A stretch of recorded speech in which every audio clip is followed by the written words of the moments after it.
Hello students and viewers, আশা করি প্রত্যেকেই ভালো আছো। তো আজকে প্রথম পর্যায়ক্রমিক মূল্যায়ন দ্বিতীয় অধ্যায় আঞ্চলিক শক্তির উত্থান ক্লাস 8 হিস্টোরি নিয়ে আলোচনা করা হবে এই ভিডিওটিতে। ভিডিওটি ভালো লাগলে অবশ্যই একটি লাইক শেয়ার কমেন্ট করো, আর যারা আমার চ্যানেল নতুন তারা অবশ্যই চ্যানেলটি সাবস্ক্রাইব করে নাও। আর যারা আমার চ্যানেল ইতিপূর্বে সাবস্ক্রাইব করেছো তাদের অসংখ্য ধন্যবাদ। আজ দ্বিতীয় অধ্যায় প্রথম পর্যায়ক্রমিক মূল্যায়ন দ্বিতীয় অধ্যায় আঞ্চলিক শক্তির উত্থান হাতে কলমে কিছু প্রশ্নের উত্তর নিয়ে এই ভিডিওতে আলোচনা করা হবে। ভিডিওটি ভালো লাগলে অবশ্যই একটি লাইক দাও, আর বন্ধুদের মধ্যে বেশি বেশি করে শেয়ার করে দাও। এসে এবার আলোচনা করা যাক। প্রথমে দেখো 1 নম্বর ক্ষয়স্তম্ভের সঙ্গে ক্ষয়স্তম্ভ মিলিয়ে লেখো। ক্ষয়স্তম্ভে কি আছে দেখো, অযোধ্যা আছে, 1764 খ্রিস্টাব্দে আছে, সত্য বিলোপ নীতি আছে, লাহোরের চুক্তি আছে, টিপু সুলতান আছে। ডান দিকে আছে দেখো প্রথম ইঙ্গো শিখ যুদ্ধ মানে ইংরেজ শিখ যুদ্ধ, সাদাত খান, বক্সারের যুদ্ধ, মহীশূর, লর্ড ডালহৌসি। এটা মেলাতে হবে। তো প্রথম দেখো অযোধ্যা হবে সাদাত খান, এর সঙ্গে মিলে যাবে অযোধ্যা হলো সাদাত খান। 1764 খ্রিস্টাব্দে হবে বক্সারের যুদ্ধ, সত্যবিলোপ নীতি হবে লর্ড ডালহৌসি, লাহোরের চুক্তি হবে প্রথম ইঙ্গো শিখ যুদ্ধ, টিপু সুলতান হবে মহীশূরের রাজা, মহীশূর হবে। নেক্সট দেখো ঠিক উত্তরটি বেছে নিয়ে শূন্যস্থান পূরণ করো। ঔরঙ্গজেবের শাসনকালে মুর্শিদ কুলি খান ছিলেন বাংলার ড্যাশ, এটা হবে দেওয়ান। মুর্শিদ কুলি খান ছিলেন বাংলার দেওয়ান। আহমদ শাহ আবদালি ছিলেন আফগান।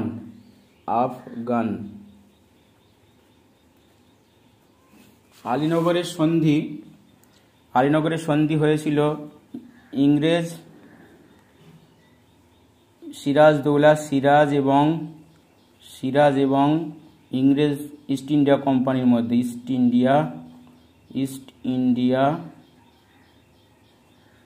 ইন্ডিয়া কোম্পানির মধ্যে নবাব সিরাজউদ্দৌলা ও ইস্ট ইন্ডিয়া কোম্পানির মধ্যে আলীনগরের সন্ধি হয়েছিল। ব্রিটিশ কোম্পানিকে বাংলা বিহার উড়িষ্যার দেওয়ানির অধিকার কে দিয়েছিল? প্রশ্নটা হলো ব্রিটিশ কোম্পানিকে বাংলা বিহার উড়িষ্যার দেওয়ানির অধিকার দেয় ড্যাশ। এই ড্যাশে হবে মুঘল সম্রাট ফারুক শিওর। স্বেচ্ছায় অধীনতামূলক মিত্রতা নীতি মেনে নিয়েছিল হায়দ্রাবাদের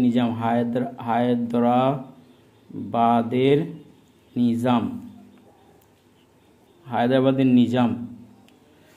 নেক্সট দেখো অতি সংক্ষেপে উত্তর দিতে হবে।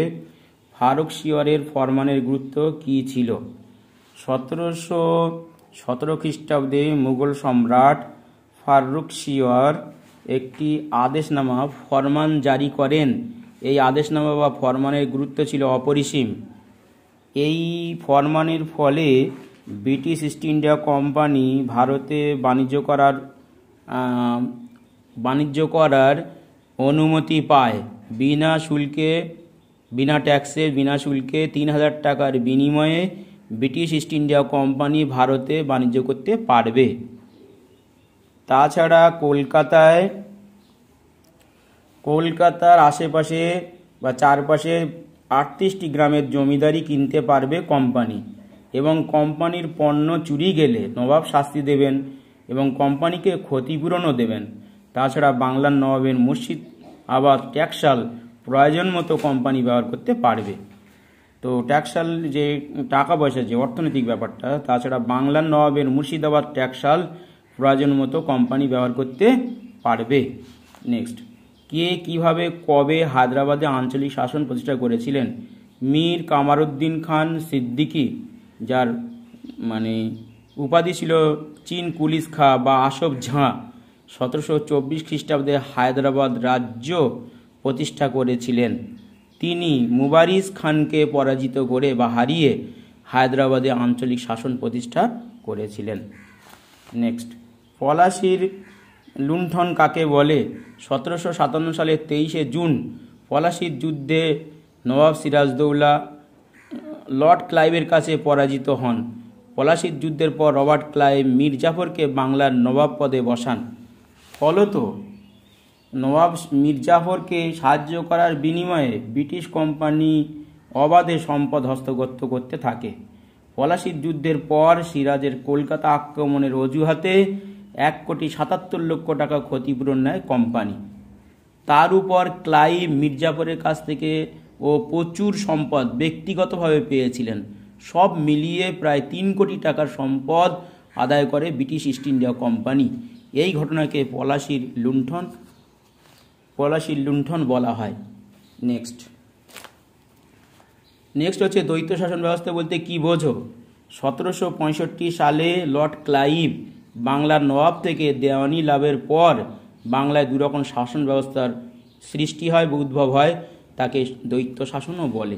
এর ফলে বাংলায় দুজন শাসক তৈরি হয়। একদিকে রাজনৈতিক নিজামতের দায়িত্ব ও যাবতীয় আইন শৃঙ্খলা রক্ষার দায়িত্ব ছিল নবাব নাজমুদ্দৌলার হাতে, অপরদিকে রাজস্ব আদায় ও অর্থনৈতিক ক্ষমতা ছিল কোম্পানির হাতে।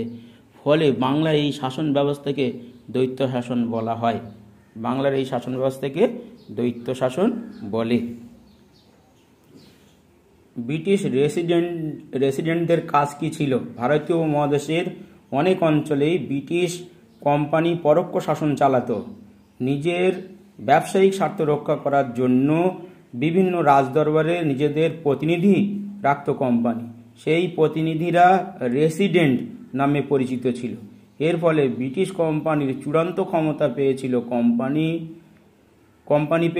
এর ফলে ব্রিটিশ কোম্পানি চূড়ান্ত ক্ষমতা পেয়েছিল।